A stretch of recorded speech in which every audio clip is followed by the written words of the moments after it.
पहला क्वेश्चन आपकी स्क्रीन पे आया है और वो है आर्टिकल 33 से रिलेटेड। आर्टिकल 33 से रिलेटेड पहला क्वेश्चन आपकी स्क्रीन पे है। Consider the following statements regarding article 33 of the Indian constitution. ठीक है, ये आपने आर्टिकल जरूर सुना होगा। इस सीरीज में पहले भी इसका एक बार जिक्र आया था जब आर्मी से रिलेटेड या जो हम लोगों ने फोर्सेस से रिलेटेड बात की फंडामेंटल राइट की उनकी, तो उस मामले में एक बार जिक्र इसका जरूर आया था। The power to make laws under article 33 is conferred only on parliament and not on state legislature.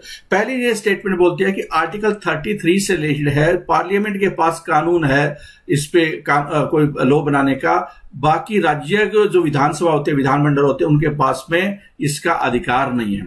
Law made under article 33 can not be challenged in any court for violation of any of the fundamental right.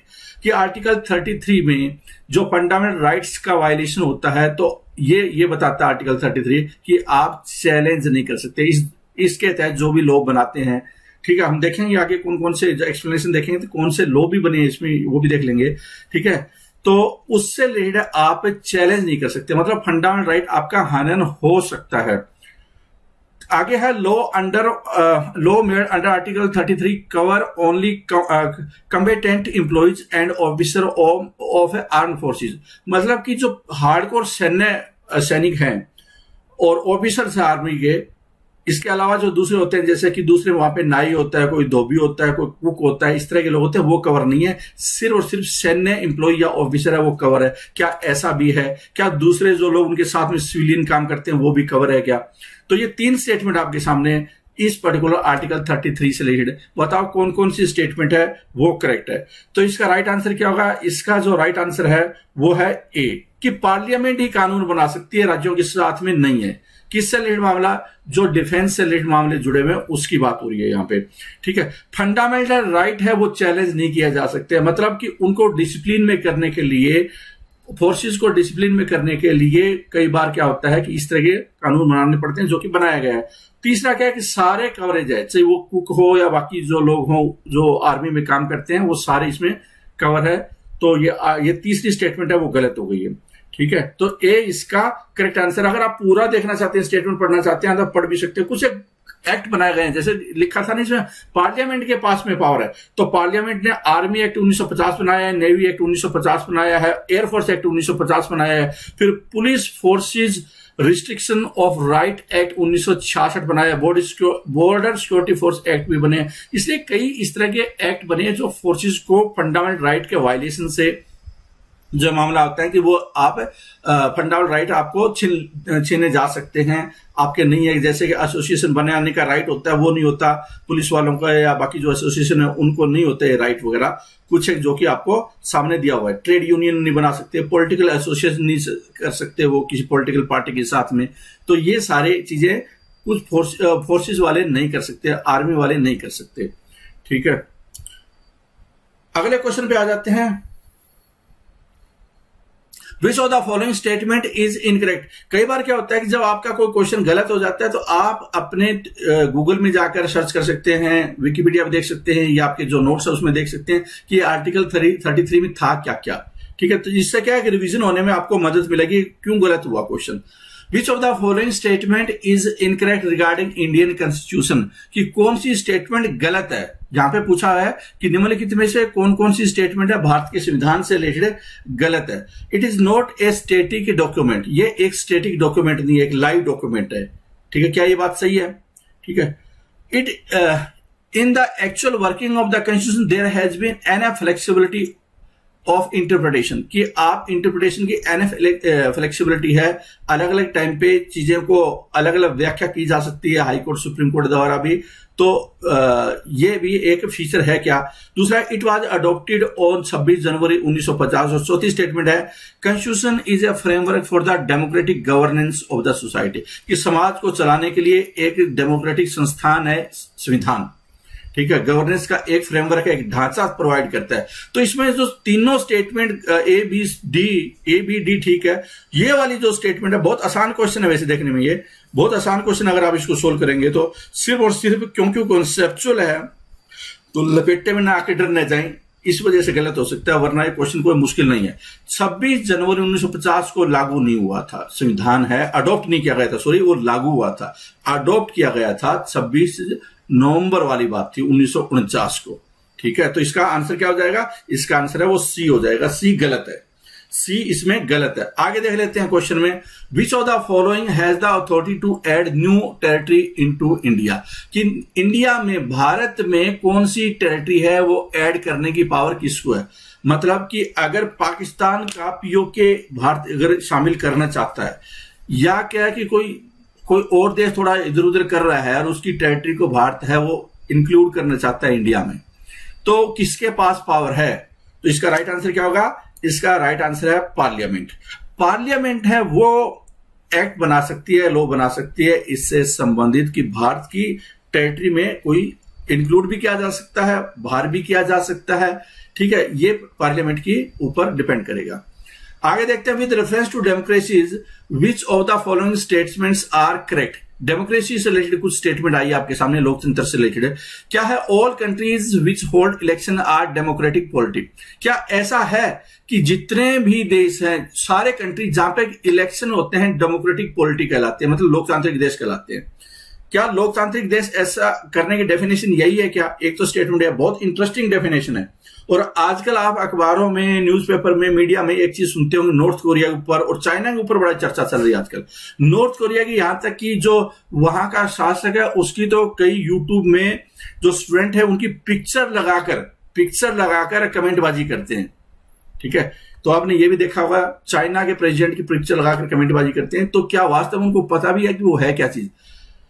All countries that are democratic polities have a written constitution, की जितने भी देश है जो कि democratic है उनका लिखित संविधान है। ऐसा है क्या? तीसरा है both the statements are correct, तीसरी स्टेटमेंट है बोथ आर करेक्ट, और चौथा है दोनों ही गलत है, दोनों ही गलत है। तो इसका राइट आंसर क्या होगा? इसका राइट आंसर क्या? बहुत ही इंटरेस्टिंग क्वेश्चन, अगर आप इसको समझो अखबारों के लिहाज से, सारी चीजों के हिसाब से, तो ये क्वेश्चन, इसका राइट आंसर होगा डी। राइट आंसर होगा डी। देखो, नॉर्थ कोरिया में भी इलेक्शन होते हैं, चाइना में भी इलेक्शन होते हैं, जैसे मैंने आपको पिक्चर की बात की। ठीक है, कि वो प्रोफाइल लगाकर घूमते रहते हैं, तो वहां पे तो इलेक्शन होते हैं। चाइना में हमेशा 5 साल के बाद इलेक्शन होते हैं।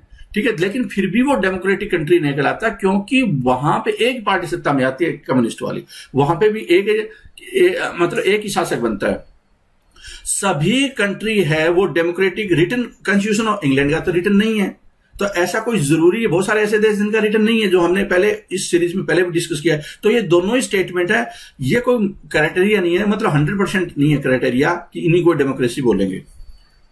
डी इसका करेक्ट आंसर होगा। आगे देख लेते हैं, अगर आप चाहते हैं पढ़ना तो ये पूरा पढ़ भी सकते हैं। आपके पास में कोरिया का एग्जाम्पल भी दिया हुआ है, कम्युनिस्ट पार्टी का एग्जाम्पल दिया हुआ है, चाइना का एग्जाम्पल दिया हुआ है, और भी कुछ एग्जाम्पल दिया हुआ है कि कैसे नेशनल पीपल कांग्रेस वहां पे सत्ता में आती है। आगे है क्वेश्चन है कि in a cut motion when the amount of demand is reduced by ₹100 it is known as, उसको क्या बोलते हैं? मतलब जो पार्लियामेंट में बजट पे डिस्कशन होती है, सरकार को बजट में सरकार का पलड़ा भारी होता है हमेशा, क्योंकि लोकसभा में पास करवाना होता है, लोकसभा में उनकी मेजोरिटी होती है। लेकिन क्या है कि क्योंकि डेमोक्रेसी और पार्लियामेंट का कंट्रोल भी होना जरूरी है फाइनेंशियल एडमिनिस्ट्रेशन पे, तो इसके लिए क्या है, कुछ प्रोविजन है जिसमें कि कट मोशन लाए जा सकते हैं, जिसमें कि कट मोशन है। बताना आपको वो किस तरह का कट मोशन है, जिसमें कि 100 रुपए रिड्यूस, मतलब गवर्नमेंट को बेइज्जती करने के लिए। 100 रुपए से कुछ होने वाला नहीं है, लेकिन अगर एक डिमांड ऑफ ग्रांट पे 100 रुपए कम कराने के लिए कोई मोशन लाया जाए कि हम 100 रुपए कम करवाना चाहते हैं, इसका मतलब क्या, कहीं की सरकार की वो खिंचाई कर रहे हैं, तगड़े वाली खिंचाई कर रहे हैं, बेइज्जती वाली कर रहे हैं। ठीक है, तो इसको क्या बोलते हैं, कौन सा बोलते हैं? Disapproval of policy cut, economy cut, vote on account, token cut, कौन सा ये होगा? तो इसका राइट आंसर है वो है डी, टोकन कट इसको बोला जाता है। ठीक है, इस मोशन को टोकन कट है वो बोला जाएगा। आगे देख लेते हैं, constitution limits the power of the government by means of. Constitution है वो संविधान पावर कम करता है गवर्नमेंट की, किसके जरिए? Right to freedom of speech and expression, right to constitutional remedies, किसके जरिए है वो? कौन सी स्टेटमेंट करेक्ट है समझिए पहले तो। ये क्वेश्चन तभी आप आंसर कर पाएंगे जब आपको पॉलिटी की समझ हो। सिर्फ कुछ एक चीजों का रट्टा मारकर आप नहीं कर पाएंगे, पूरा अंडरस्टैंडिंग होना जरूरी है। गवर्नमेंट है, government limits the power of the government, government की पावर को लिमिट करना बहुत ज्यादा जरूरी है।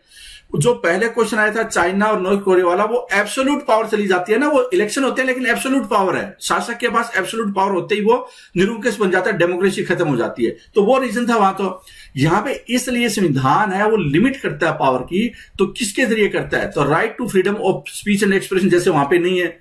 राइट टू कॉन्स्टिट्यूशनल रेमेडी कि आपको अपने अधिकारों के लिए संविधान में जा सकते हैं, संवैधानिक उपचारों का अधिकार इसको बोलते हैं, ठीक है, आर्टिकल 32 टाइप। तो क्वेश्चन 1 और 2, स्टेटमेंट 1 और 2 दोनों ही स्टेटमेंट है, दोनों ही स्टेटमेंट है, ये करेक्ट है। इसका राइट आंसर क्या होगा? इसका राइट आंसर है वो सी होगा। आगे चल लेते हैं, क्वेश्चन नंबर आ जाता है, which of the following considers the state as a primarily a social organism?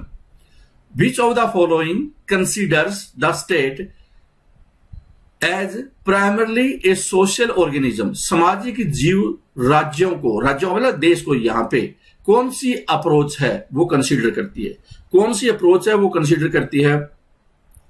तो इसका राइट आंसर क्या होगा? इसका जो राइट आंसर है वो है सोशियोलॉजिकल अप्रोच। बहुत आसान सा वैसे देखे जाए तो, लेकिन सोशियोलॉजी को समझना भी थोड़ा एक इंपॉर्टेंट है। अगर आप सोशियोलॉजी का पूरा कोई इसमें सिविल सर्विसेज की तैयारी कर रहे हैं, ऑप्शनल सब्जेक्ट करना चाहते हैं, तो हमारे वेबसाइट पे जाकर waljirakar.com फ्रेंडली राइज की वेबसाइट जाकर पूरा डिटेल में, बहुत डिटेल में सोशियोलॉजी का ऑप्शनल सब्जेक्ट है करवाया, बहुत सारे वीडियो 400-500 के आसपास वीडियो एक एक डिटेल में। तो इससे अगर आप किसी का सोशियोलॉजी में इंटरेस्ट तो वो ले सकता है। यहां पे तो सिर्फ एक छोटी सी बात आई है कि सोशियोलॉजिकल अप्रोच का काफी डिस्कस हमने पहले भी किया है, जहां पे कि एक ऐसा कॉन्टेक्स्ट होता है जहां बिहेवियर है कम्युनिटी का वो सोशल होता है, और वो एक कहने का मतलब है कि जो एट्रीब्यूट्स है इंडिविजुअल के एट्रीब्यूट्स है, जैसे कि आज के टाइम में कोरोना चल रहा है, अगर यहां पे प्राइम मिनिस्टर है या दूसरी जो सरकार है माइग्रेंट वर्कर्स की प्रॉब्लम को नहीं समझती है, तो इसका मतलब क्या है? सोशियोलॉजिकल अप्रोच नहीं है। और किसकी समझती है? कि अंबानी को नुकसान ना हो जाए, अडानी को नुकसान हो जाए। अगर वही हो तो वो इकोनॉमिकल अप्रोच है। मतलब अगर ये देखा जाए कि माइग्रेंट वर्कर, उनको भी कैसे मदद करनी है, छोटे व्यापारी उनको भी कैसे मदद करनी है, जो दूसरे लोग हैं जिनको जिंदा रहना बड़ा मुश्किल हो रहा है, तो उनके लिए कैसे मदद करनी है, तो वो क्या है? सोशियोलॉजिकल अप्रोच है। इसका उल्टा क्या हो सकती थी? वो भी जरूरी है वैसे तो, ठीक है, तो वो इकोनॉमिकल अप्रोच है। In which year was the prevention of terrorism act POTA enacted? एक जमाना था, जैसे आज के टाइम में सीए है या फिर इस तरह के मुद्दे काफी चलते हैं, चर्चा में है, तो एक ऐसा टाइम था जहां पे पोटा का बहुत ज्यादा जिक्र था। उससे पहले टाडा का जिक्र हुआ करता था, और संजय दत्त को आप टाडा के साथ में बड़ा लिंक कर सकते हैं। टाडा की वजह से उनको जेल में भी कई साल गुजारने पड़े। तो यहां पे पोटा का आप राजा भैया या इस तरह के नाम सुने होंगे आपने, कि पोटा का मिसयूज भी हुआ, पोटा बहुत ज्यादा चर्चा में था, इंटरनेशनल तौर पे इंडिया की बहुत ज्यादा आलोचना भी हुई। तो ये क्या है पोटा? और भारत की संसद पे अटैक हुआ, तो इसके अगेंस्ट में सरकार को कुछ ना कुछ करना पड़ा, तो इसलिए ये एक्ट जिसको ड्रैकोनियन लॉ भी बोला गया वो लाया गया। तो ये कब लाया गया, ये कब आया था? ठीक है, तो इसका राइट आंसर क्या होगा? इसका जो राइट आंसर है वो है 2002। ठीक है, 2002 में ये पोटा है वो पास किया गया था। ये टेररिज्म की एक्टिविटी को, टेररिज्म के मॉड्यूल है उसको रोकने के लिए, एंटी टेररिज्म ऑपरेशन को मजबूत करने के लिए ये लाया गया था। इससे पहले क्या है कि ऑर्डिनेंस लाया गया था, और इसने पोटा ने, जो पहले टाडा होता था और पोटा, इन सबको खत्म करके एक ही आ गया पोटा। हालांकि बाद में यूपीए गवर्नमेंट में आई तो उसने इसको खत्म कर दिया। इसके मिसयूज बहुत हुआ, 7-7 साल 8-8 साल है उनके बच्चों को गिरफ्तार कर लिया गया इसके तहत। मतलब कोई आदमी 6-7 साल का बच्चा टेररिस्ट कैसे हो सकता है? ठीक है, महिलाओं को 80-90 बुढ़ियों को गिरफ्तार कर लिया। मतलब कि पॉलिटिकल ज्यादा हो गया ये।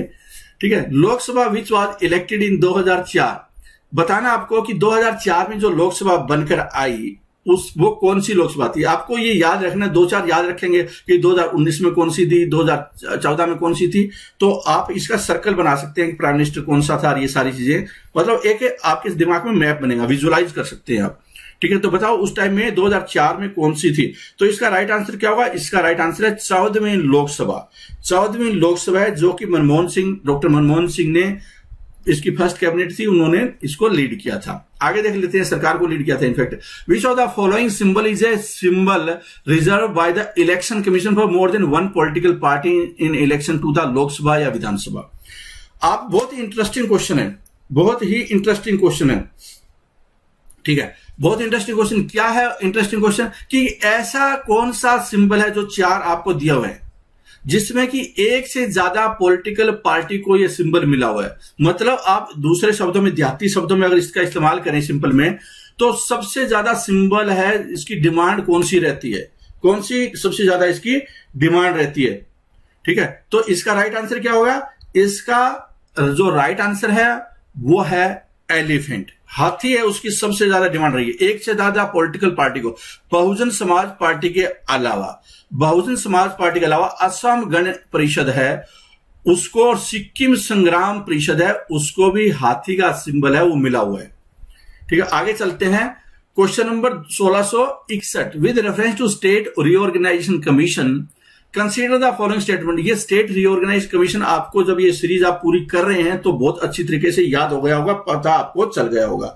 ठीक है, बताना है आपको कि it was set up in 1947। क्या ये बात सही है कि 1947 में रीऑर्गेनाइजेशन स्टेट को कैसे राज्यों का पुनर्गठन हो, इसके मुद्दे पे 1947 में इसका गठन किया गया था। फिर है इसका चेयरमैन है फजल अली थे, स्टेटमेंट दूसरी ये है, उसके नेतृत्व में इसको गठन किया गया था। तीसरी स्टेटमेंट है कि वन लैंग्वेज वन स्टेट की थ्योरी को उसने रिजेक्ट कर दिया था। ठीक है, तो 3 स्टेटमेंट आपके सामने बताना है कि कौन सी स्टेटमेंट करेक्ट है। अगर जिन बच्चों को इस पे दिक्कत आ रही है, विकिपीडिया या गूगल पे जाकर एक बार स्टेट रीऑर्गेनाइजेशन कमीशन है उसके बारे में पूरी डिटेल से जानकारी ले लें, जिससे कि बहुत सारे क्वेश्चन इस पे बनते हैं। या इनफैक्ट क्या है कि आजादी के बाद की हिस्ट्री या पॉलिटी है वो स्टार्ट यहां से होती है असली देखे जाए तो वो गलती होने की संभावना नहीं होगी, पॉलिटी को समझने में आपको आसानी रहेगी। तो बताइए कि इसका राइट आंसर क्या होगा। ठीक है, देखो यहां पे ये बात सही है कि फजल अली कमीशन, फजल अली थे चेयरमैन थे कमीशन, ये बात ठीक है। जो वन लैंग्वेज वन स्टेट है इसके सिद्धांत के आधार पे ही स्टेट बनेगा, ये थ्योरी नहीं रखी गई, उसके साथ में कुछ और फीचर जोड़े गए। तो ये स्टेटमेंट है आपकी कौन सी स्टेटमेंट पूछा है कि गलत कौन कौन सी ये पूछा है ना, सही कौन कौन सी ये पूछा है, सही कौन कौन सी ये पूछा है। तो दूसरी तीसरी, इट रिजेक्टेड द थ्योरी, इस थ्योरी को रिजेक्ट किया गया था, इस थ्योरी को रिजेक्ट किया था। मैं आगे बताऊंगा कि ये थ्योरी क्या है। ठीक है, लेकिन ये 1947 में नहीं बना था, तो ये भी आपका ये भी क्या है, ये ठीक हुआ ना, फिर रिजेक्ट हुई थ्योरी, तो ये भी ठीक हुआ। सी इसका आंसर हो जाएगा, क्योंकि पहले स्टेटमेंट गलत हो गई। दूसरा ठीक है, तीसरा ठीक है, क्योंकि जो इसका सिद्धांत था ना, 4 मेजर फैक्टर है उसको अकाउंट में दिया गया रीऑर्गेनाइजेशन ऑफ स्टेट से रिलेटेड। कोई एक भाषा सिर्फ आधार नहीं लिखा गया, भाषा एक आधार था ये जरूर है, सिर्फ भाषा ही आधार नहीं था ये बात है। सिर्फ भाषा ही आधार नहीं था, भाषा एक आधार जरूर था। क्या क्या आधार थे फिर? कि राज्यों को अगर पुनर्गठन करना है तो लिंग्विस्टिक और कल्चरल होमोजेनिटी देखनी जरूरी है। फिर फाइनेंशियल, इकोनॉमिक और एडमिनिस्ट्रेटिव कंसिडरेशन भी होनी चाहिए। Planning and promotion of the welfare of the people of each state और नेशन है वो पूरा ध्यान में रखना चाहिए।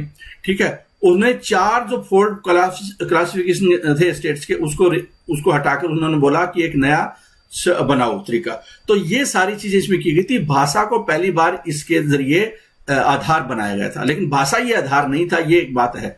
ठीक है, ये इसके अंतर्गत के.एम. पानीकर और कुंजरू भी थे फजल अली के अलावा। 1953 में बना था, 1955 में अपनी रिपोर्ट दी थी। ठीक है, तो ये सारी इसके बारे में जानकारी है। आगे देख लेते हैं। विच of the following statements is correct regarding the power of parliament under article 3? Under article 3 कि आर्टिकल 3 है उसके तहत, बहुत इंटरेस्टिंग क्वेश्चन है, समझना इसको, इसमें कॉन्सेप्चुअल अंडरस्टैंडिंग चाहिए। मतलब कि लैंग्वेज को रीडिंग और समझना उसका वो ज्यादा जरूरी है। आपका जो नॉलेज जो आपका ऊपर वाला नॉलेज है वो आपको परेशान कर सकता है इस क्वेश्चन में। ठीक है, तो समझिए क्या है कि which of the following statements is correct regarding the power of parliament under article 3? Under article 3 की बात हो रही है यहां पे कि parliament can change the name of state even without taking the view of the state legislature. क्या ऐसा है? क्या बिना पार्लियामेंट के पावर होती है? पार्लियामेंट के पास क्या सोल ऐसी पावर है कि बिना स्टेट का व्यू लिए हुए, स्टेट लेजिस्लेचर का, वो स्टेट का नाम है वो चेंज कर सकती है? ठीक है, दूसरी स्टेटमेंट है Parliament can create a new state out of an existing state even against the views of the state legislature. ठीक है, पार्लियामेंट है नया राज्य क्रिएट कर सकती है जो स्टेट लेजिस्लेचर उसके व्यूज के खिलाफ जाकर भी। Parliament can not change the boundary of any state, parliament के पास पावर नहीं है बाउंड्री चेंज करने की, ठीक है। नन ऑफ द अबो, तो बताओ कौन सी स्टेटमेंट है इसमें करेक्ट है। तो इसका राइट आंसर क्या है, इसका राइट आंसर है बी। देखो व्यूज तो लिया जाएगा लेकिन व्यूज माना जाए ये जरूरी नहीं है, तो अगेंस्ट जाकर भी राज्य विधानसभा के, राज्य के जो स्टेट लेजिस्लेचर उसके खिलाफ जाकर उसके व्यू को रिजेक्ट किया जा सकता है। पार्लियामेंट एग्जिस्टिंग स्टेट से नया राज्य बना सकती है, ठीक है। यहां पे पहली स्टेटमेंट गलत क्यों, क्यों वहां तो लिया कि व्यू ही नहीं लेने की जरूरत है, तो व्यू तो लेने की जरूरत है लेकिन व्यू अगेंस्ट क्रिएट किया जा सकता है, ठीक है। ये आपकी कॉन्सेप्चुअल अंडरस्टैंडिंग इसमें चाहिए। अगला क्वेश्चन देख लेते हैं। Which of the following cannot be considered as an advantage of democratic system of governance? आपको ये बताना है कि कौन सा एडवांटेज नहीं है डेमोक्रेटिक सिस्टम ऑफ गवर्नेंस का। समझिए क्वेश्चन को, Which of the following cannot be considered an advantage of democratic system of governance? कि जो लोकतांत्रिक शासन प्रणाली है उसका एडवांटेज है वो लाभ नहीं माना जा सकता। किस केस में? It improve the quality of decision making, क्या जो डेमोक्रेटिक का तरीका है, डेमोक्रेसी का तरीका है जिसमें कि डिस्कशन होती है उसके बाद डिसीजन लिए जाते हैं, इससे डिसीजन मेकिंग क्वालिटी बेटर होती है क्या? एक तो ये बात है। दूसरी बात है it adds in dealing with the differences and assist in conflict resolution, कि यहाँ पे अलग अलग जो ओपिनियन होते हैं, अलग अलग लोग आते हैं फिर डिस्कस करते हैं और कॉन्फ्लिक्ट को रिजोल्व करते हैं। तीसरा है enhances the dignity of the citizen, कि उनसे राय लिया जाता है, उनके पास राइट्स भी होते हैं, फंडामेंटल राइट होते हैं, ड्यूटी होती है, सारी चीजें होती है, तो ये डिग्निटी इंडिविजुअल की इनहेंस करती है, सिटीजन की इनहेंस करती है। चौथा है it invariably leads to absolute rule of majority, कि ये कहीं ना कहीं क्या है निरंकुशवाद की तरफ ले जाती है। एब्सोल्यूट रूल ऑफ मेजोरिटी है वो उसका मतलब ये उसकी तरफ ले जाती है। तो इसका राइट आंसर क्या होगा? एक्चुअल में क्या है कि ये इसका करेक्ट आंसर नहीं है, मतलब ये इसका कोई फीचर नहीं है, कैन नॉट बी कंसिडर, ये एडवांटेज नहीं है। अगर कोई मेजोरिटेरियन गवर्नमेंट है, बहुत ज्यादा बहुमत से है या एब्सोल्यूट रूल कर रही है, भले ही डेमोक्रेसी है जैसे चाइना में, तो वो तो अपने आप को डेमोक्रेसी बोलते ही है ना, लेकिन एब्सोल्यूट रूल ऑफ मेजोरिटी की वजह से वो काम ही नहीं कर पाती है, तो वो एडवांटेज नहीं हुआ। वो क्या एडवांटेज नहीं हुआ, डिसएडवांटेज हो जाता है। हम इंदिरा गांधी के शासनकाल को भी इसके साथ लिंक कर सकते हैं, वो बहुत बड़ा एडवांटेज नहीं है कि इतनी ज्यादा सीटें जीत रही कि जो मनमर्जी आए सब संविधान के फीचर चेंज करने स्टार्ट कर दिए, तो वो भी कोई बहुत बड़ा एडवांटेज नहीं है, ठीक है। तो ये उस कॉन्टेक्स्ट में बात आ रही है कि कोई ऐसी चीज जहां पे कि absolute rule of majority start हो जाए तो वो डिसएडवांटेज की तरफ बढ़ाएगा उसको। Indian Constitution has adopted the concept of asymmetric federalism. This concept of asymmetric federalism arises because of, क्या है क्वेश्चन? क्वेश्चन क्या है कि संविधान में हमने अपनाया है एसिमेट्रिक फेडरलिज्म। हमारा कौन सा फेडरलिज्म है? हमारा एसिमेट्रिक फेडरलिज्म। सिमेट्रिक का मतलब होता है कि सभी राज्य समान रूप से होंगे, जैसे अमेरिका में सिमेट्रिक फेडरलिज्म है। एसिमेट्रिक फेडरलिज्म है हमारा जो कॉन्सेप्ट है, एसिमेट्रिक फेडरलिज्म का है, असमित संघवाद का है। तो arises because of emergency power given to the central government power to appoint the governor, authority of the central government over the 3 list in the 7th schedule, या constitutionally embedded differences between the status of different states. तो ये किस वजह से है हमारा asymmetric federalism? ये आपके सामने क्वेश्चन है, ठीक है। तो आप जो इसका राइट आंसर क्या है? इसका राइट आंसर है, देखो हमारे संविधान में कुछ राज्यों को स्पेशल फीचर्स दिए गए हैं, जैसे कि उत्तर पूर्व नागालैंड वगैरह है, या जम्मू कश्मीर के राज्यों को इम्बेडेड कॉन्स्टिट्यूशन में कि उनका एक अलग से संविधान होगा, या हालांकि अब तो हटा दिया गया है लेकिन उनको अलग से फीचर होगा। इसके अलावा कुछ और भी राज्य है जहां गुजरात वगैरह है, वहां पे कुछ राज्यों को आर्टिकल 371 के तहत अलग से स्पेशल प्रोविजन क्रिएट किए गए हैं। तो जब स्पेशल प्रोविजन हो गए तो इसका मतलब क्या है? फेडरलिज्म है वो एसिमेट्रिक है। तो इससे क्या होगा, जो डिफरेंसेस है स्टेट्स के, उसको संविधान में ही एम्बेड कर दिया गया, संविधान में ही उसको मतलब उसके अंतर विरोध को संविधान के माध्यम से सोल्व करने की कोशिश की गई। तो इसका राइट आंसर क्या हो जाएगा? इसका राइट आंसर है वो है डी। अगला क्वेश्चन आ जाता है,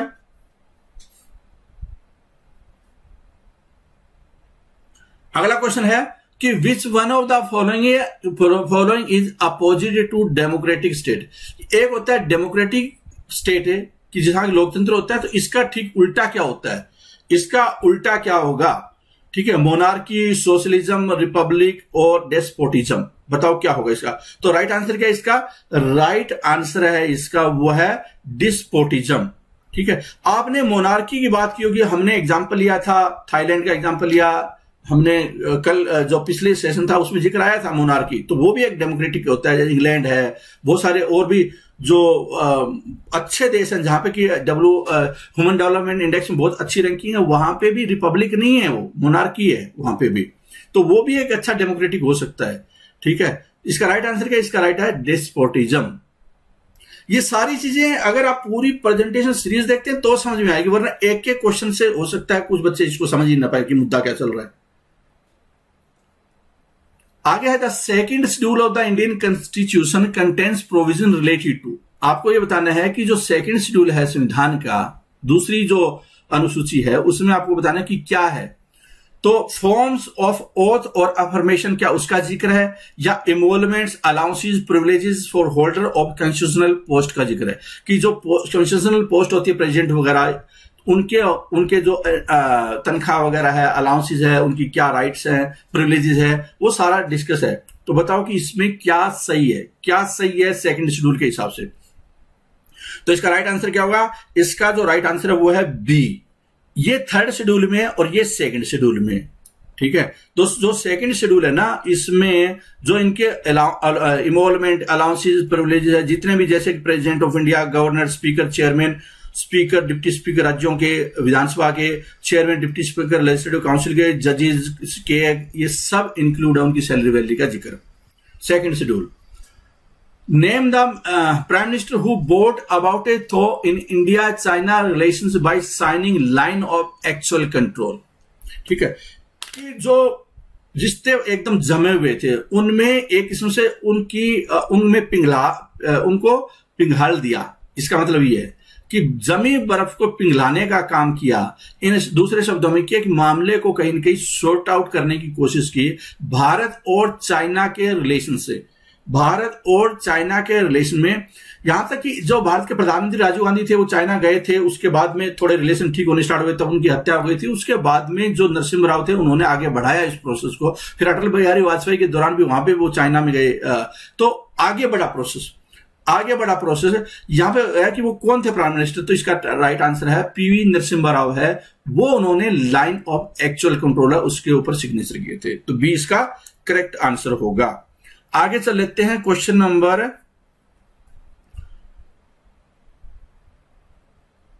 68। Who had played key role in the formation of Lokpal bill in India.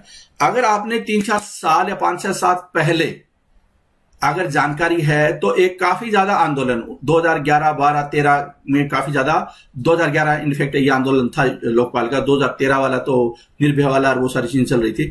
बताना आपको है कि जो ये आंदोलन था, जो करप्शन के खिलाफ था, लोकपाल बिल लाओ, किरण बेदी, केजरीवाल और ये सारे लोग हैं वो इकट्ठे हुए थे, बहुत सारे मीडिया में जिक्र थे, शायद आप लोगों को भी इसका पता होगा। बताना है कौन था इसमें मेन मुखिया, कौन था जिसकी टोपी लगती थी। तो इसका राइट आंसर क्या है? इसका राइट आंसर है अन्ना हजारे। ये इसमें प्रमुख भूमिका निभाई थी उन्होंने। 5 अप्रैल 2011 को भूख हड़ताल स्टार्ट की थी। आगे देख लेते हैं। मंडल कमीशन रिपोर्ट रेफरेंस टू। आपको बताना है कि मंडल कमीशन की रिपोर्ट है, उसका संबंध किससे है। ठीक है, मंडल कमीशन रिपोर्ट है, उसका संबंध किससे है। तो इसका राइट आंसर क्या होगा? इसका जो राइट आंसर है वो है अदर बैकवर्ड क्लास।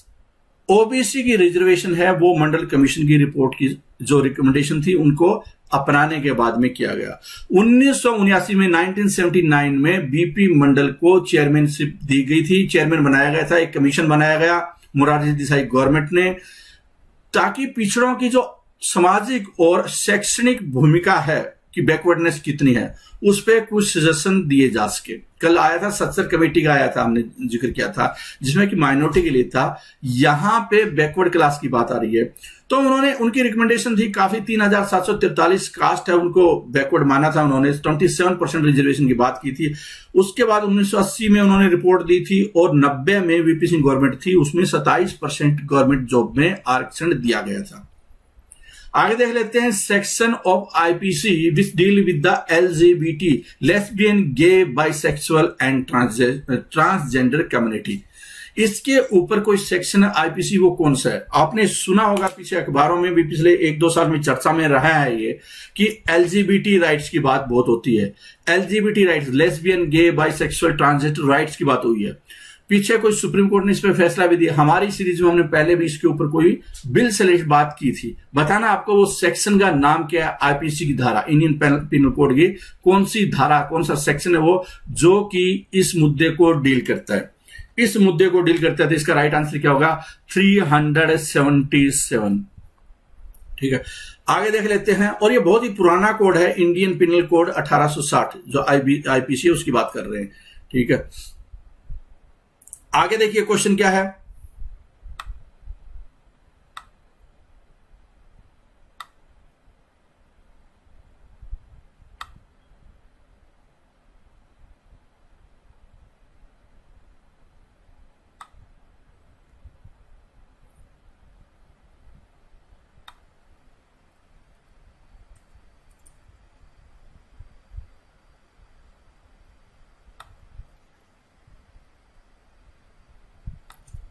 आप तब तक फोटो में इसकी सेटिंग शायद बिगड़ गई है, थोड़ी चेंज कर देता हूं।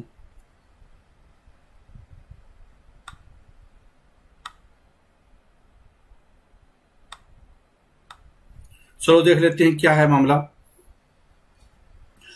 कंसीडर द फॉलोइंग पेयर्स, आपको कुछ पेयर दिए हुए हैं। Directive principle of state policy से रिलेटेड है और कौन सी आइडियोलॉजी है। मतलब कि directive principle of state policy आप पढ़ते होंगे तो ये आप ये दिमाग वहां पे ये एक चीज पढ़ी होगी, ये गांधीयन विचारधारा है, ये लिबरल वाली है, ये सोशलिज्म है। तो वो कौन कौन सी चीजें हैं, कौन कौन से फीचर है directive principle of state policy के जो पर्टिकुलर विचारधारा से संबंधित है, जो पर्टिकुलर विचारधारा से संबंधित है। तो आपके सामने है, to promote cottage industry on an individual और corporation based in rural area, कि रूरल एरिया में जो ग्रामीण क्षेत्रों में कुटीर उद्योग होते हैं, जैसे कि दरी बनाना, इस तरह की बातें हो रही है। तो वो जो कुटीर उद्योग है वो कौन सी प्रमोट करना चाहिए, लिखा हुआ है directive principle of state policy में। ये कौन सी विचारधारा को इंक्लूड किया गया है? ठीक है, तो आपके सामने ऑप्शन है गांधीयन है क्या। दूसरा, to prohibit the consumption of intoxicating drinks and drugs which are injurious to health. तो ये वाली जो विचारधारा है ये कौन सी है। तीसरी, लिबरलिज्म है क्या। ये आपको बताना कि पेयर कौन सा करेक्ट मैच है, बताना कि पेयर कौन सा करेक्ट मैच है। ठीक है, to secure for all citizen a uniform civil code throughout the country. देश भर में क्या है कि जो एक यूनिफॉर्म सिविल कोड है उसके वो होना चाहिए, सभी के लिए समान आचार होना चाहिए, समान है रूल एंड रेगुलेशन होना चाहिए। ये आगे लिखा हुआ है सोशलिज्म। बताना आपको कि जो ऊपर दिया हुआ है कौन सा करेक्ट है, ऊपर दिया हुआ है वो कौन सा इसमें करेक्ट है। ये आपके सामने क्वेश्चन नंबर 71 का आंसर क्या होगा। तो ये देखकर बताइए, इसमें क्या है कि ये उल्टा है, ये वाली चीज उल्टा है, इसका मतलब एक ही करेक्ट है। ये वाला तो करेक्ट है, गांधी ने ठीक है मान लिया। ये लिबरल विचारधारा है, ठीक है, ये लिबरल विचारधारा है। और ये क्या है, ये समाजवाद की विचारधारा है, लिबरल के उल्टा है। ठीक है, समाजवाद भी नहीं बल्कि इनफैक्ट क्या ये भी गांधीयन थॉट प्रोसेस है, गांधीयन थॉट प्रोसेस है। ठीक है, तो ये कहने मतलब ठीक कौन सा है फिर? ठीक तो एक ही है ना, ए इसका आंसर हो जाएगा, ए है इसका आंसर होगा। आगे देख लेते हैं question, which of the following statement is correct regarding regulation of citizenship in India. Question है यहां पे कि which of the following statement is correct regarding regulation of citizenship in India. जब सिटीजनशिप की बात आती है तो काफी ज्यादा आपके दिमाग में चीजें चलनी स्टार्ट हो जाती होगी। आजकल आंदोलन भी काफी हुए हैं पीछे, हाल फिलहाल में पिछले समय में। बताना है कि कौन सी स्टेटमेंट है सिटीजनशिप की रेगुलेशन से संबंधित है, करेक्ट है। Only the parliament is empowered to make laws regarding citizenship in India, कि सिर्फ पार्लियामेंट ही सिटीजनशिप से रिलेटेड कानून बना सकती है। पहली स्टेटमेंट तो ये है। दूसरी स्टेटमेंट है कि स्टेट लेजिस्लेचर है वो सिटीजनशिप को अपने राज्य में रेगुलेट कर सकते हैं। तीसरी स्टेटमेंट है कि पार्लियामेंट और स्टेट लेजिस्लेचर दोनों कानून बना सकती है, रेगुलेट कर सकती है सिटीजनशिप को। और चौथा, संविधान है एकमात्र अथॉरिटी जो कि नागरिकता को रेगुलेट करता है, नागरिकता को रेगुलेट करता है संविधान ही कर सकता है। तो इसका राइट आंसर क्या होगा? इसका जो राइट आंसर है वो है ए, कि पार्लियामेंट है वो उसके पास पावर है रेगुलेट करने की सिटीजनशिप से रिलेटेड। आर्टिकल 5 से 11 पार्ट 2 में सिटीजनशिप का जिक्र है, और आर्टिकल 5 है वो बोलता है, ठीक है, article 5 speaks about citizenship of India at the commencement of the constitution, और आर्टिकल 11 है पार्लियामेंट को वो पावर देता है राइट्स को रेगुलेट करने के लिए, और सिटीजनशिप एक्ट उसी राइट के तहत आता है पार्लियामेंट के 1955। Usually a big difference is seen in the theory and practice in, कि आमतौर पे जो एक सिस्टम है गवर्नमेंट का उसमें एक थ्योरी है और प्रैक्टिस, एक्चुअल में प्रैक्टिस है, उसमें काफी ज्यादा डिफरेंस है। काफी ज्यादा डिफरेंस किस टाइप की गवर्नमेंट है? Presidential form of government, fascist type of government, parliament form of government, या सोशलिस्ट टाइप ऑफ गवर्नमेंट? कौन सी ऐसी है जहां पे कि देखने में तो लगता है कि हाँ हाँ बहुत बढ़िया है, अजम्पशन बहुत अच्छा होता है कि बहुत बढ़िया चीज है, ठीक है, लेकिन वो क्या है कि हकीकत में ऐसा नहीं हो पाता, ऐसा है नहीं। ये किसकी बात हो रही है? ये किसकी बात हो रही है? इसका राइट आंसर है socialist type of government. Socialist type of government है वो आमतौर पर फ्लॉपी साबित होती है। लोगों को लगता है कि गरीबों की ये मदद कर दो, गरीबों की ये मदद कर दो, बहुत बढ़िया चीज है, तो देखने में बड़ा अच्छा लगता है, लेकिन जब ऐसी चीजें करना स्टार्ट कर देते हैं ना, जहां लेबर के पास पावर ज्यादा हो जाती है, तो क्या है कि वो सिस्टम ही करप्ट हो जाता है, और एक्चुअल में वो होती ही नहीं है लेबर के पास पावर में कभी भी, ठीक है, वो एक कुछ एक लोगों के पास। जैसे कि इन रियलिटी यहां पे एग्जांपल दिए हुए कि कैसे कैसे देशों में ये सिस्टम फ्लॉप हुआ है। एक्चुअल में जो देखने में लगता है ठीक है बहुत बढ़िया चीज है, लेकिन एक्चुअल में इसका एग्जिस्ट नहीं होता। प्रोडक्शन और डिस्ट्रीब्यूशन है वो वास्तव में देखा जाए तो उस कम्युनिटी में नहीं होता, कुछ लोगों के पास फिर भी चला जाता है, ठीक है। तो जैसे कि पोलैंड है, वहां पे ये सिस्टम पूरा फैल हुआ, Romania, Yugoslavia, Czechoslovakia, system led to concentration of wealth in the hands of few with the majority left in behind terms of poverty and employment. यहां पे गरीबी ज्यादा फैलती है ऐसे सिस्टम से कि कुछ एक लोगों के पास में सत्ता चली जाती है। ये एग्जाम्पल थे जो सोशलिज्म और इस तरह की बातों का फॉलो करते थे। ये beside socialist government ultimately turn into absolutistic government, जैसे कि चाइना टाइप की देश है, वहां पे एब्सोल्यूट गवर्नमेंट बन जाती है कि हम ही करेंगे सारी चीजें, रशिया की टाइप बन जाती है, हम ही करेंगे, मतलब देश ही फ्लॉप हो जाता है वो, तो ये पॉसिबल नहीं होता। आगे देख लेते हैं, which among the following is not a preventive detention act. निम्नलिखित में से कौन सा प्रिवेंटिव डिटेंशन है एक्ट नहीं है? प्रिवेंटिव डिटेंशन क्या होता है कि जिसको कि जबरदस्ती डिटेन किया जा सकता है। प्रिवेंटिव डिटेंशन का मतलब कि एक बंदे को एहतियात के तौर पे कि कोई वो आतंक न फैला दे या कोई इस तरह की चीज न फैला दे, तो वहां पे उसको डिटेन किया जा सकता है। यहां पे है कि किसका वो फीचर नहीं है, ठीक है। तो हमने अभी थोड़ी देर पहले टाटा का जिक्र किया था, पोटा का जिक्र किया था, और उसी तरह से क्या है कि ये वाला जो है ना कोफेपोसा, ये वाला है, अगर कोई नशीली दवा में पकड़ा जाता है, मतलब जो होते हैं ना, जो पहले पुरानी फिल्मों में होते थे तस्कर वाले, ड्रग्स तस्कर, तो उनके ऊपर ये लागू होता है। उनको गिरफ्तारी है, वो इसमें कोई वो डिटेन किया जा सकता है। कहने का मतलब है कि चार्जशीट वगैरह पुलिस दाखिल न करे तो भी वो जेल में रहेगा, तो भी काफी लंबे समय तक जेल में रह सकते। तो ये तीनों में काफी लंबे समय तक जेल में रहने का प्रोविजन है। कहने का मतलब है कि चाहे तो पुलिस इनको डिटेन कर सकती है काफी लंबे समय तक। ये खतरनाक कानून है। इसमें क्या है कि ये वाली जो फीचर है ना वो ये नहीं है, हालांकि है तो ये भी खतरनाक है, लेकिन इसमें ये फीचर वो वाला नहीं है। इज नॉट ए प्रिवेंटिव, बाकियों में प्रिवेंटिव डिटेंशन का है और इसमें वो नहीं है। डी इसका राइट आंसर होगा। इसको थोड़ा एक एक करके और आप पढ़ सकते हैं। आगे देख लेते हैं कि in India women had never been a chief minister in the state of. कौन से राज्य में निम्नलिखित में से महिला चीफ मिनिस्टर कभी नहीं बनी? महिला चीफ मिनिस्टर कभी भी नहीं बनी, ये आपको बताना। क्वेश्चन आपके सामने ये है। तो क्या बिहार में बनी है, राजस्थान में, मध्य प्रदेश में, महाराष्ट्र में, ठीक है, बनी है क्या? 5 ऑप्शन होते थे, मैं हरियाणा भी लिख दूं, चलो, क्या यहां पे बनी है क्या? ठीक है, तो कुछ जो आपके अड़ोस पड़ोसी राज्य उनके बारे में जरूर याद रख लेना चाहिए, ठीक है। तो इसका राइट आंसर क्या है? महाराष्ट्र में महिला नहीं बनी। अगर आप देखें तो बिहार में राबड़ी देवी, वसुंधरा राजे, यहाँ पे उमा भारती है, हरियाणा में नहीं बनी कोई, राजेंद्र कौर भट्टल पंजाब, और आप देख सकते हैं अलग अलग राज्यों का आप थोड़ा स्टडी और कर लीजिए आपके सामने, ठीक है, महाराष्ट्र में अभी तक चीफ मिनिस्टर नहीं रही है। आगे देख लेते हैं, the rights in list enlisted under the right to freedom of religion can be restricted on the grounds of, मतलब right to freedom of religion, धर्म की स्वतंत्रता का अधिकार है, उसको रिस्ट्रिक्ट किया जा सकता है, मतलब उसको सीमित किया जा सकता है। वो एब्सोल्यूट राइट नहीं होते, फंडामेंटल राइट है, रिस्ट्रिक्ट हो सकते हैं। तो बताना आपको किस आधार पे रिस्ट्रिक्ट किया जा सकता है, किस आधार पे रिस्ट्रिक्ट किया जा सकता है। ठीक है, right to freedom of religion. तो इसका राइट आंसर क्या होगा? इसका राइट आंसर है, वो है, इसका राइट आंसर क्या है? इसका राइट आंसर है डी। इसका राइट आंसर क्या है? इसका जो राइट आंसर है वो है डी। ठीक है, पब्लिक ऑर्डर, हेल्थ और मोरालिटी के आधार पे आपके राइट्स को, right to freedom of religion है, उसको रिस्ट्रिक्ट किया जा सकता है। एग्जाम्पल क्या है कि हाल, मतलब आपने देखा होगा कोरोना के टाइम में हेल्थ के आधार पे कि आप मस्जिद में नहीं जा सकते, आप मंदिर में नहीं जा सकते, आप इस तरह से नहीं कर सकते, आप उस तरह से नहीं कर सकते।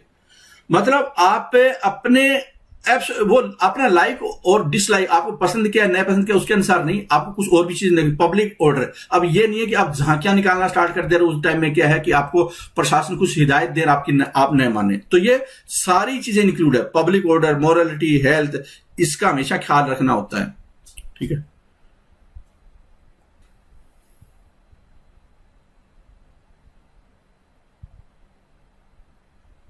आ गया public opinion is. Public opinion क्या होता है? बहुत ही बेसिक सा क्वेश्चन है। ठीक है, बहुत ही बेसिक सा क्वेश्चन है। पब्लिक ओपिनियन क्या है? ओपिनियन ऑफ द मेजोरिटी होता है क्या? Opinion of people on political matters, opinion of the citizen of the country, या opinion based on the reasoning which is for the welfare of the whole society, कि ऐसे मुद्दों पे जहां पे कि पूरी सोसाइटी का भला हो, उसके ऊपर होता है पब्लिक ओपिनियन क्या है। ठीक है, आमतौर पे इस तरह क्वेश्चन स्टूडेंट गलत कर देते हैं, क्योंकि उनको देखने में लगेगा कि सारी चीजें एक जैसी चीज तो है, और कई बार क्या होता है कि सबसे बड़ी स्टेटमेंट पकड़ते हैं, सोचते हैं ये तो ठीक ही होगा, तो ये गलत है। ठीक है, इसका राइट आंसर क्या?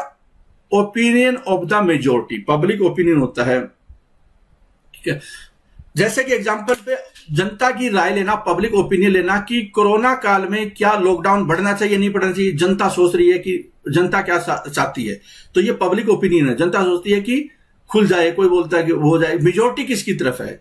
मेजोरिटी क्या चाहता है? पब्लिक ओपिनियन क्या बोल रहा है?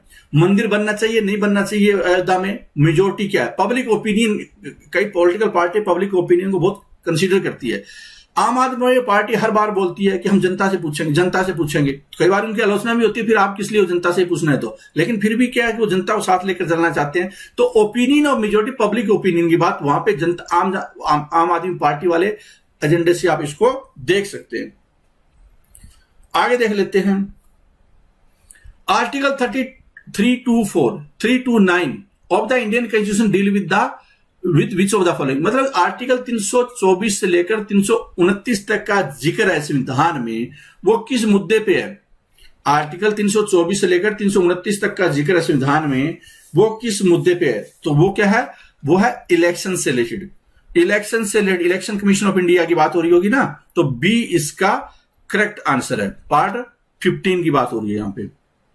आगे bureaucracy literally means A system of government by. Bureaucracy का मतलब क्या होता है? नौकरशाही का मतलब क्या होता है?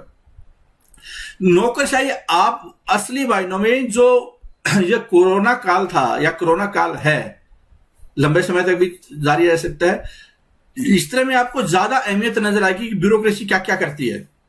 ठीक है, जो बाकी नॉर्मल दिन होते हैं वहां पे भी आप देखते होंगे ब्यूरोक्रेसी का रोल, लेकिन यहां पे बहुत ज्यादा नजर आ रहा है आपको। Bureaucracy literally means system of government by, कौन ज्यादा रोल अपना रहा है? इसका राइट आंसर क्या होगा? यहां पे ऑफिशियल अधिकारी होते हैं।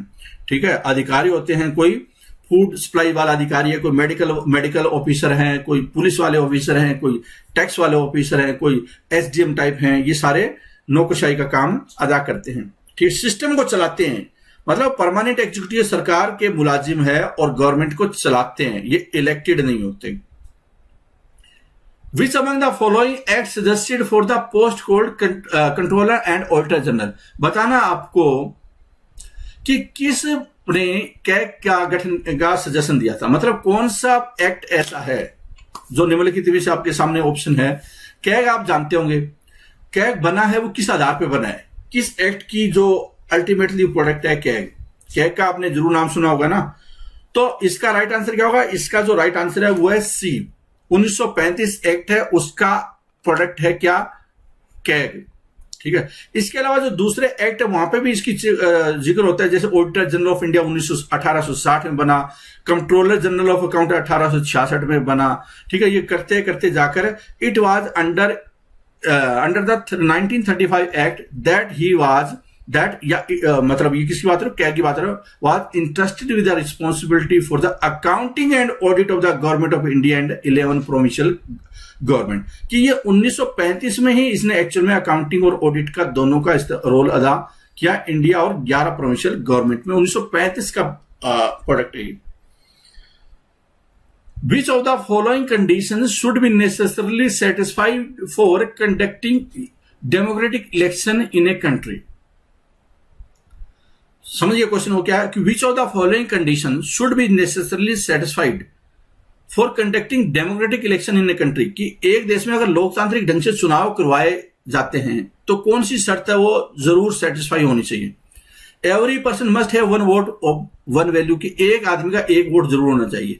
फ्रीडम टू कंटेस्ट इलेक्शन, किसी को भी मतदान लड़ने का अधिकार होना चाहिए। Election must be held regularly, कि इलेक्शन है वो नियमित होना चाहिए हर 5 साल के बाद या जो भी है, तभी हम डेमोक्रेटिक बोलेंगे उसको इलेक्शन को। ऐसा नहीं है 50 एक साल में एक बार करा के और बोल दिया डेमोक्रेटिक है देश तो डेमोक्रेटिक इलेक्शन हुए यहाँ पे, तो ऐसा नहीं हो सकता। ऐसा हो सकता है क्या बताइए। Winning candidate must secure more than 50% of the valid votes polled, कि 50% से ज्यादा विनिंग कैंडिडेट को वोट मिलने चाहिए, तभी हम मानेंगे कि डेमोक्रेसी का सेटिस्फाई कर रही है सारी कंडीशन। क्या ये सारी चीजें करेक्ट है, क्या ये सारी चीजें करेक्ट है? इसका राइट आंसर क्या होगा, इसका राइट आंसर है ए। चौथी स्टेटमेंट कोई जरूरी नहीं है करेक्ट हो, जिसका देखो 2 टाइप सिस्टम होते हैं, एक इनडायरेक्ट इलेक्शन वाला होता है जो प्रोपोर्शनल रिप्रेजेंटेशन, वहां पे एब्सोल्यूट मेजोरिटी मतलब 50% से ज्यादा होना चाहिए। दूसरा क्या है, फर्स्ट पास द पोल, मतलब कि जिसके सबसे ज्यादा वोट मिलेंगे वही जीत जाएगा। तो इंडिया में जैसे है, बाकी देशों में वैसे ही होता है ज्यादातर देशों में। ठीक है, तो क्या है कि पहला दूसरी तीसरी स्टेटमेंट है वो अनिवार्य है, चौथी अनिवार्य नहीं है। आगे देख लेते हैं, who among the following can acquire citizenship by registration in India, निम्नलिखित में से कौन है वो सिटीजनशिप उसको मिल सकती है। निम्नलिखित में से किसको रजिस्ट्रेशन सिटीजनशिप मिलेगी रजिस्ट्रेशन करवाने से। ठीक है, बताइए कौन है जिसको कि सिटीजनशिप मिल जाएगी। तो इसका राइट आंसर क्या होगा, इसका जो राइट आंसर है वो है, क्वेश्चन है कि married son of Indian citizen, unmarried son of Indian citizen above the age of 25 years, married daughter in law of Indian citizen, under 18 son of Indian citizen. ये 100% श्योर है। ठीक है, मतलब आपको चारों में देखना है कि कौन सा मोस्ट अप्रोप्रिएट है, ये भी एक तरीका है। ठीक है, वरना क्या कंफ्यूजन इसमें सिटीजनशिप में होती है। तो लेकिन जो माइनर है इंडियन सिटीजन का उसको 100% है वो सिटीजनशिप मिलेगी। ठीक है, इसके अलावा अगर आप और इसमें डिटेल पढ़ना चाहते हैं सिटीजनशिप मामले की इसके एक्सप्लेनेशन, तो आप चाहें तो पीडीएफ में इसको देख सकते हैं, पूरा डिटेल में एक्सप्लेन किया गया। वरना आप गूगल में भी सर्च करें कि क्या है मामला और क्वेश्चन क्या था एक्चुअल में। If A budget is defeated in the legislature of state, अगर राज्य की विधानसभा में बजट है वो डिफीट हो जाता है, मतलब बजट पेश किया उस पर वोटिंग होती है फिर बाद में कि एक्ट बनाने के लिए बिल को पास कराना होता है, मनी बिल को। ठीक है, तो बताना है आपको कि अगर वो पास न हो तो क्या होगा, फाइनेंस मिनिस्टर को रिजाइन करना पड़ेगा। Finance minister concern has to be suspended, कि उसको बर्खास्त किया जाएगा, सस्पेंड कर दिया जाएगा उसको, फाइनेंस मिनिस्टर को बजट पास नहीं करवा पाया। Council of minister along with chief minister has to resign, कि सबके सब मुख्यमंत्री मंत्री परिषद सब इस्तीफा देंगे। और चौथा है कि रिइलेक्शन हैव टू बी ऑर्डर, कि दोबारा से चुनाव के आदेश दिए जाएंगे। बताओ क्या होगा इसमें, बताओ क्या होगा। बहुत ही इंटरेस्टिंग टाइप का क्वेश्चन है। तो इसका राइट आंसर क्या होगा, इसका जो राइट आंसर है वो ये है सी, कि इस केस में क्या है, इसका मतलब सरकार के पास बहुमत नहीं है, इसलिए फाइनेंस बिल पास नहीं हो पाया, तो रिजाइन करना पड़ेगा, तो रिजाइन करना पड़ रहा है। सी इसका आंसर हो जाएगा। विच one of the following pairs is correctly matched, आपको ये बताना है कि निम्नलिखित में से कौन सा पेयर है वो करेक्ट मैच है। ये कुछ केसेस हैं। ADM Jabalpur case, rights of citizen under emergency, Indira Sawhney case, right of women at work, Vishaka case, centre state relation, Kartar Singh case, rights of minority. बताना है कि कौन सा जो युगम है वो सुमेलित है, मतलब कौन सा करेक्ट है सेगमेंट। तो इसका राइट आंसर क्या होगा? इसका जो राइट आंसर है वो है ए इसका करेक्ट आंसर होगा। ये वाला है वो बिल्कुल करेक्ट है। चाहे तो आप डिटेल में पढ़ भी सकते हैं, वो आर्टिकल 21 से रिलेटेड है। इस केस को हेबियस कॉर्पस केस के रूप में भी जाना जाता है, हेबियस कॉर्पस केस में भी जाना जाता है। What does section 24A of Indian penal code deal with? आपको यह बताना है कि जो 124 सेक्शन ए है, इसका भी अखबारों में काफी ज्यादा चर्चा में आप देखते होंगे, और आजकल काफी ज्यादा चर्चा पिछले 1-2 साल में। जब भी गवर्नमेंट बहुत ज्यादा बहुमत में होती है, अपने विरोधियों को दबाने के लिए वो इस सेक्शन का बड़ा इस्तेमाल करती है। तो इसका क्या है? 124A of Indian penal code deal with. इसका राइट आंसर क्या होगा? इसका है सेडिशन। इसको बोलते हैं सेडिशन चार्जेस, देशद्रोह के चार्जेस होते हैं। और इसमें क्या है? आजीवन कारावास तक का भी प्रोविजन है। इंप्रिजनमेंट फॉर लाइफ, अंग्रेजों के बनाए हुए कानून है, आज भी जारी है। कुछ लोगों का मानना है कि ये कानून होना ही नहीं चाहिए, ठीक है। इसका मिसयूज होता है, यूज कम और मिसयूज ज्यादा होता है इसका। ये 1870 में बना था। जो ब्रिटिश गवर्नमेंट थी उसने, वहां भी आंदोलन था 19वीं सेंचुरी का, उसको दबाने के लिए स्पेशल ये कानून बनाया था, और इस स्पेशल कानून आज भी स्पेशली बना हुआ है, ठीक है। Which of the following committees of the constitution assembly were headed by Sardar Patel? बताना आपको कि सरदार पटेल है, उन्होंने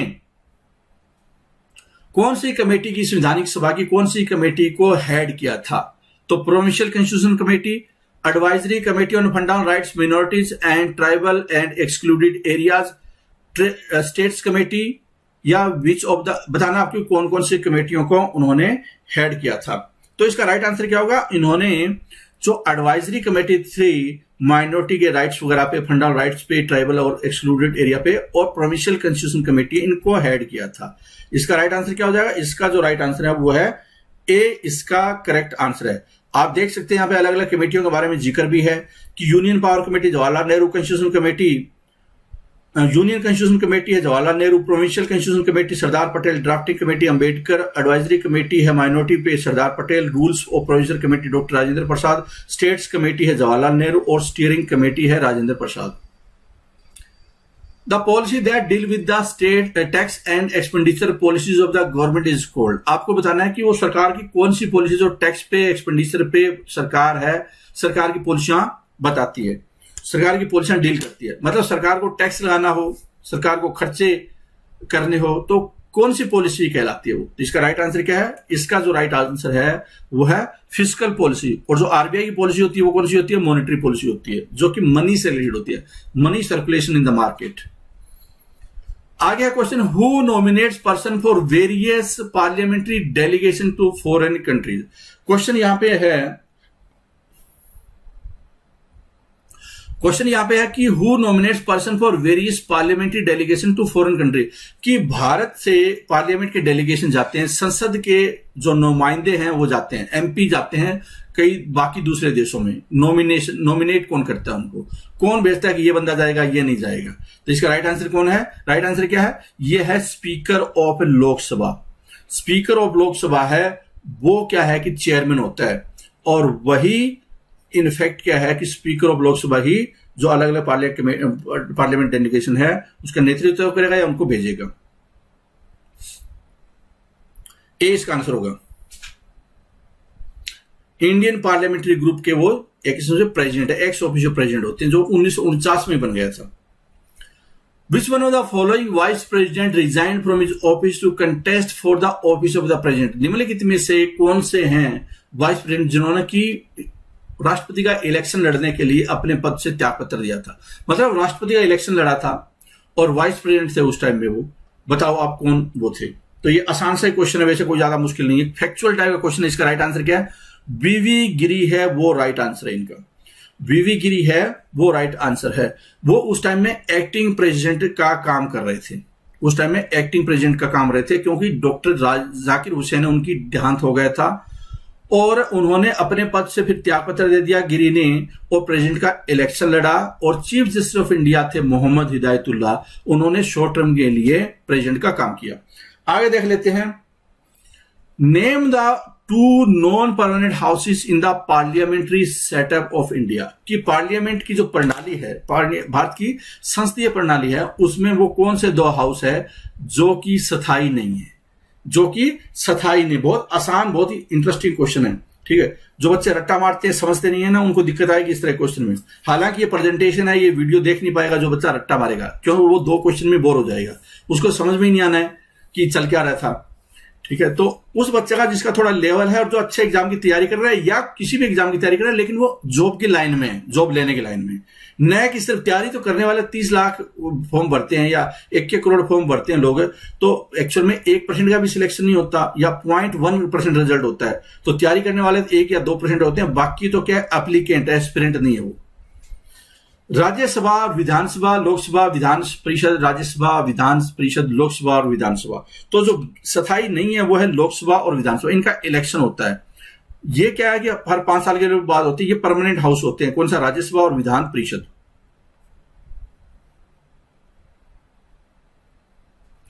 अगला क्वेश्चन आपके सामने है, consider the following, consider the following, separation of Andhra Pradesh from Madras, separation of Haryana and Punjab, creation of Gujarat, inclusion of Sikkim in Indian law. बताना आपको क्रोनोलॉजिकल ऑर्डर में, बताना क्या है, करेक्ट क्रोनोलॉजिकल ऑर्डर क्या होगा इनका, कि पहले कौन सा है, बाद में कौन सा है। जो कौन केबीसी होता है, कौन बनेगा करोड़पति, उसमें पहले क्या है, दूसरा क्या है, तीसरा क्या है, ये आपके सामने बताना है। तो बताइए कि इसका क्या करेक्ट आंसर हो सकता है। सबसे पहले क्या बना था, सबसे पहले क्या बना था इसमें, ठीक है। तो इसका पहले क्या है, सबसे पहले बना था आंध्र प्रदेश, 1953 में बन गया था। मद्रास से अलग होकर जो तेलुगु भाषी थे उन्होंने अलग बना, डिमांड की, बना दिया गया। उसके बाद आ जाता है 1960 में गुजरात बन जाता है बॉम्बे से अलग होकर, फिर हरियाणा पंजाब बन जाता है 1966 में, 1975 में सिक्किम बन जाता है। तो राइट आंसर क्या होगा? राइट आंसर पहला कौन सा था? पहला तो ये था 1, उसके बाद क्या है 2, 3, उसके बाद 2 और उसके बाद में 4। सी इसका करेक्ट आंसर होगा, सी इसका करेक्ट आंसर होगा। आगे देख लेते हैं, ठीक है। आप चाहते हैं पूरा डिटेल भी देख सकते हैं, यहां पे पूरा एक्सप्लेनेशन कौन सी चीज कब हुई, कौन कौन सा राज्य होगा। आप ये भी बता सकते हैं, जो स्पेशली कुछ हरियाणा से भी होंगे जो तैयारी कर रहे हैं, जो इस वीडियो को देख रहे होंगे, बताओ कि हरियाणा कौन सा राज्य था, रैंक में बताना है। तो हरियाणा था 17वां राज्य, हरियाणा कौन सा था? 17वां राज्य। Which of the following has been described as the horoscope of our sovereign democratic republic? बताओ किसने बोला, जन्म कुंडली बोला, हॉरोस्कोप बोला, या बोला किसको? Which of the following has been described as the horoscope of our sovereign democratic republic? कि किसमें, किसको ये हॉरोस्कोप बोला जाता है, जन्म कुंडली किसे बोला जाता है, जन्म कुंडली किसे बोला जाता है? इसका राइट आंसर क्या होगा? इसका राइट आंसर है वो है प्रीएम्बल, प्रीएम्बल को जन्म कुंडली है वो बोला था। अब आ जाता है कि थोड़ा और भी पढ़ लेते हैं अगर चाहें तो। आप जो बहुत ही फेमस जूरिस्ट थे एन ए पालकीवाला, उन्होंने प्रियम्बल को आइडेंटिटी कार्ड ऑफ कॉन्स्टिट्यूशन बोला, और के मुंशी है जो ड्राफ्टिंग कमेटी के मेंबर थे, उन्होंने प्रियम्बल को बोला था horoscope of our sovereign democratic republic. और सर अलादी कृष्ण स्वामी अय्यर है, उन्होंने बहुत ही महत्वपूर्ण भूमिका निभाई थी, और उन्होंने बोला था preamble to our constitution express what we had thought और ड्रीम्ड सो लॉन्ग, कि हमने जो सोचा था इतने लंबे समय तक, वो प्रियम्बल है वो बताता है। India has been described, India has been described as an indestructible union of destructible states. Which of the following is the most appropriate meaning of the given phrase? आपको बताना है कि सही इसका मतलब क्या है, इसका सही मतलब क्या है।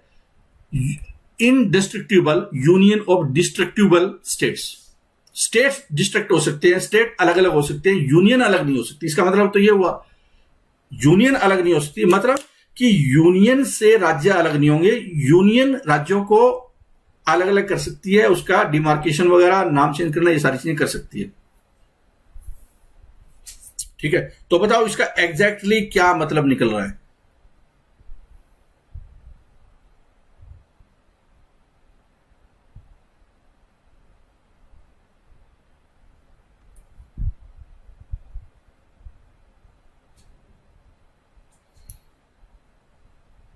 इसका मतलब ये निकल, देखो, states can be ceded off to a foreign state, कि इसका मतलब यह है कि विदेशों को सौंपे जा सकते हैं। इसका मतलब एग्जैक्टली ये नहीं है।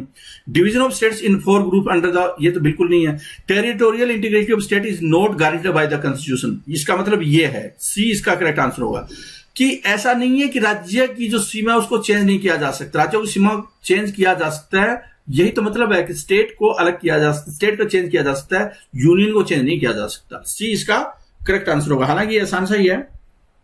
आगे देख लेते हैं कि which of the following constitutional amendment are related to or affect the fundamental duties, कि निम्नलिखित में से कौन सा संवैधानिक संशोधन है जिसका संबंध फंडामेंटल ड्यूटी से है, जिसका संबंध फंडामेंटल ड्यूटी से है, बताओ। तो इसका राइट आंसर, फंडामेंटल ड्यूटी क्यों क्रिएट की गई थी कि उस टाइम में इंटरनल बहुत ज्यादा डिस्टर्बेंस चल रही थी। लोगों को यह बताने की कोशिश थी कि भैया आपके राइट है ना, तो आपके अधिकार भी है।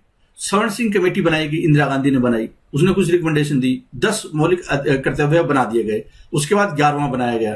ठीक है, तो ये कब था? ये 42nd अमेंडमेंट में। आंसर क्या होगा इसका? ए इसका आंसर होगा।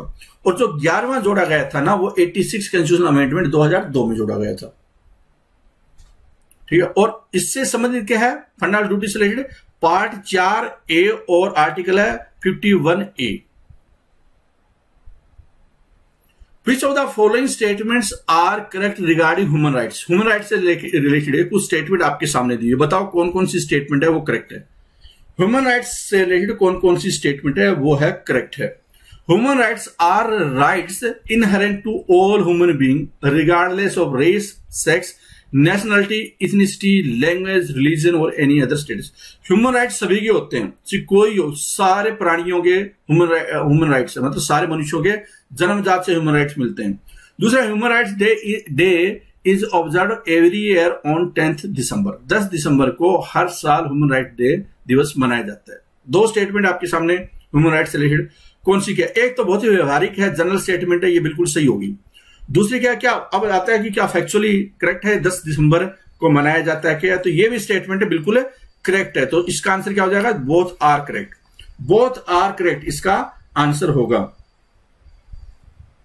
ठीक है, तो इसका जो human right day is observed every year on 10 December, the day United Nation General Assembly adopted in 1939 universal declaration of human rights. इस आधार पे इसको 10 दिसंबर माना जाता है। Article 20 of Indian constitution grants protection against self-incrimination. However, this protection does not extend to. ठीक है, समझना क्या है कि आर्टिकल 20 है ना संविधान का, आर्टिकल 20 है वो आपको प्रोटेक्शन करता है कि आप खुद के खिलाफ गवाही देना, खुद के खिलाफ, कि खुद आप पुलिस वाले मार मार के डंडे हां भरवा लेते हैं ना, उसकी बात हो रही है यहाँ पे, कि वो आपको अपने खिलाफ गवाही देने के लिए कोई मजबूर नहीं कर सकता हो। ये आपका राइट है, ये आपका राइट है। लेकिन ये राइट है ना, इसका भी कुछ एक अधिक वो है, however the protection does not extend to. ये किस केस में अप्लाई नहीं है, ये किस केस में अप्लाई नहीं है। बहुत ही इंटरेस्टिंग और थोड़ा समझदारी वाला क्वेश्चन है। ठीक है, समझने की जरूरत है आपको। ये आप बेसिक अंडरस्टैंडिंग होगी, आपने थोड़ा बहुत ऊपर ऊपर भी पढ़ा हुआ तो भी आंसर इसका दे सकते हैं। ठीक है, oral evidence, production of material object और ब्लड स्पेसिमेन, कि आपसे रक्त के नमूने लिए जा सकते हैं, आप इसके लिए मना नहीं कर सकते, ये आपका राइट नहीं है। क्योंकि आप कोई चीज की जांच करनी है, मान लो कोई आपने बलात्कार का केस किया, आप बोलेंगे नमूना दूंगा मैं, तो ऐसा कर सकते हैं क्या? नहीं कर सकते आप। तो रक्त के नमूने लिए जा सकते हैं। आपको फिजिकल कोई ऐसी चीज है जो कि मान लो आपका कोई पैंट है, बलात्कार का केस है, आपकी जो पैंट है वो आपको देनी है, तो आप इसके लिए मना नहीं कर सकते। मतलब ये सारी चीजें, ठीक है। ओरल एविडेंस है, मौखिक है, ये वाले मान्य नहीं है। मतलब दूसरा और तीसरा है, ये एक आपका एक्सटेंड नहीं है इसके खिलाफ। दूसरा और तीसरा इसका करेक्ट आंसर होगा। आगे देखते हैं, अगर आपको पूरी पढ़ना है कि 20 आर्टिकल में जो ये बात हम लोग डिस्कस कर रहे थे वो है क्या, तो फिर आप पूरा पीडीएफ देखिए, उसमें पूरी जानकारी दी है कि ये इसका संदर्भ क्या था, क्यों ये क्वेश्चन बना है। ठीक है, तो इसमें आपको बहुत सारी चीजें निकल कर आएगी। Which of the following statement regarding the executive is incorrect? Which of the following statement regarding the executive is incorrect? Executive कार्यपालिका से संबंधित कुछ स्टेटमेंट है वो कि गलत है। कौन सी स्टेटमेंट इसमें गलत है? कार्यपालिका से रिलेटेड कौन सी स्टेटमेंट है वो गलत है? It is the organ of the government that primary look after the function and administration of the government policy, कि ये गवर्नमेंट की पॉलिसी को इंप्लीमेंट करता है। It is the organ of government responsible for the implementation of laws and policy adopted by legislature, कि जो legislature ने adopt कर ली, मतलब पार्लियामेंट ने पास कर दी, उसको फिर इंप्लीमेंट करने का काम करता है। In the parliament form of executive, prime minister is the head of the government, कि पार्लियामेंट फॉर्म ऑफ एग्जीक्यूटिव में जैसे भारत में है कि प्राइम मिनिस्टर होता है, वो गवर्नमेंट का मुख्य होता है, प्रधानमंत्री प्रमुख होता है। ये 3 स्टेटमेंट आ गई। अभी तो चौथा है इन द प्रेसिडेंशियल सिस्टम, अब है ट्रंप वाला सिस्टम आ गया है, डोनाल्ड ट्रंप वाला सिस्टम आ गया है। प्रेसिडेंशियल सिस्टम में president is the head of the state and prime minister is the head of the government. क्या ऐसा है? ऐसा नहीं होता वहां पे कि वो स्टेट का मुखिया होता है और वो सरकार का मुखिया होता है, दोनों ही होली सोली होता है। प्रेसिडेंशियल सिस्टम ज्यादा मजबूत होता है इस केस में। तो डी इसका आंसर होगा। पूछा गलत कौन सा? ये तीनों करेक्ट है और ये वाला सिस्टम है वो गलत है। ठीक है, आसान सा क्वेश्चन था ये भी। Which of the following statement is incorrect regarding the concept of freedom as mentioned in Indian Constitution? बताना कि आपको कि which of the following statement is incorrect, जो निम्नलिखित में से कौन सी स्टेटमेंट है वो गलत है। Freedom as the concept of freedom mentioned in the Indian constitution, की जो स्वतंत्रता है ना उससे रिलेटेड वो मैच नहीं करता। जो 4 स्टेटमेंट उसमें कौन सी स्टेटमेंट ऐसी है जो कॉन्सेप्ट ऑफ फ्रीडम संविधान में लिखा हुआ है, संविधान में मेंशन है, वो स्टेटमेंट करेक्ट नहीं है। ठीक है, वो स्टेटमेंट करेक्ट नहीं है। तो बताओ कौन सी है 4 स्टेटमेंट? स्टेटमेंट है कि freedom is to do anything that one desire और लाइक। फ्रीडम का मतलब यह है कि जो भी कुछ करना चाहे वो कर सकता है। अगर किसी का सिर फोड़ना चाहे तो फोड़ सकता है क्या? मेरा कहने का मतलब है कि अगर कोई कोरोना काल में सड़कों पे घूमे, अपनी मर्जी से घूम सकता है क्या? दूसरा, freedom include freedom of thought expression action, कि आप अपने विचार व्यक्त करने का बोल सकते हैं, इस वो भी शामिल है फ्रीडम में, ये भी शामिल है। एवरी पर्सन एंजॉय हिज और her freedom without threatening the freedom of other, कि दूसरा इससे प्रभावित नहीं होनी चाहिए। कल हमने पिछले प्रेजेंटेशन में, पिछले क्वेश्चन में केस किया था स्ट्राइक वाला, तो उसके साथ आप लिंक कर सकते हैं कि राइट टू स्ट्राइक या बंद वाला राइट है, जिसमें कि जिसने केरला का हाई कोर्ट का हमने डिस्कस किया था कि उसने इसको अनकॉन्स्टिट्यूशनल माना था, तो वो आप इसको लिहाज से देख सकते हैं। एवरी पर्सन एंजॉय हिज और her freedom without endangering the law and order situation. ठीक है, तो ये वाले स्टेटमेंट, ये तीनों सही है। पहली वाली स्टेटमेंट है वो ठीक नहीं है, ये बहुत ज्यादा डिमांड कर रही है। फ्रीडम इतनी भी नहीं है। फ्रीडम का मतलब संविधान में लिखी है, रिस्ट्रिक्टेड है। संविधान में ऐसा नहीं लिखा हुआ कि जो चाहे करें, जो चाहे ऐसा करें। जैसे कि इस वीडियो के नीचे जो चाहे कमेंट करें, ये ऐसा नहीं है। मतलब उल्टा सीधा करता है, किसी लड़के के खिलाफ बोलता है या किसी धर्म के खिलाफ बोलता है तो कानूनी आपको सजा हो सकती है। जो चाहे मर्जी, ये नहीं, उसकी कोई मतलब उसका भी कोई लिमिट है। इसका राइट आंसर क्या था? इसका ए आंसर था। आगे देख लेते हैं कि which of the following statement is correct regarding the right to freedom of religion given in the Indian constitution. अब राइट टू फ्रीडम का आ गया। फ्रीडम के क्वेश्चन आज इस पर्टिकुलर में काफी ज्यादा है। Regarding the right to freedom of religion given in the Indian constitution, कौन सी स्टेटमेंट करेक्ट है? कौन सी स्टेटमेंट करेक्ट है बताइए? कि right to freedom of religion given in the Indian constitution. तो देखिए कि it is considered as hallmark of dictatorship, तानाशाही का प्रतीक माना जाता है। इसका कोई लिंक है स्टेटमेंट का? It is a fundamental right under part 4 of the Indian constitution. ये है कोई स्टेटमेंट, पार्ट 3 होता है फंडामेंटल राइट, तो ये गलत हो गया। ठीक है, it is available to both citizen and foreigner, ये स्टेटमेंट सही है। बहुत आसान सा क्वेश्चन है, बस इसको अंडरस्टैंड करना आपको।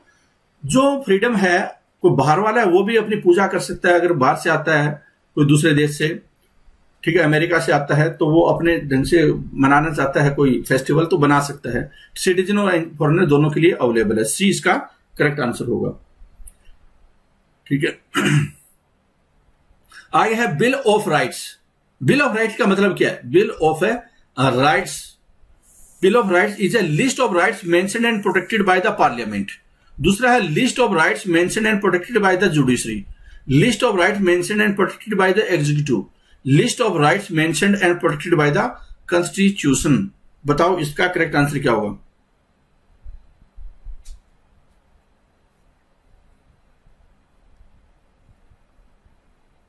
इसका राइट आंसर होगा डी। क्यों होगा डी? क्योंकि list of right mention and protected by the constitution, जितने भी संविधान में जो मौलिक अधिकार वगैरह हैं बाकी सारे लिखे हुए हैं, democracy must ensure that individual have certain rights and the government will always recognise these right, therefore it is often as a practice in most democratic countries to list the right of the citizen in constitution itself.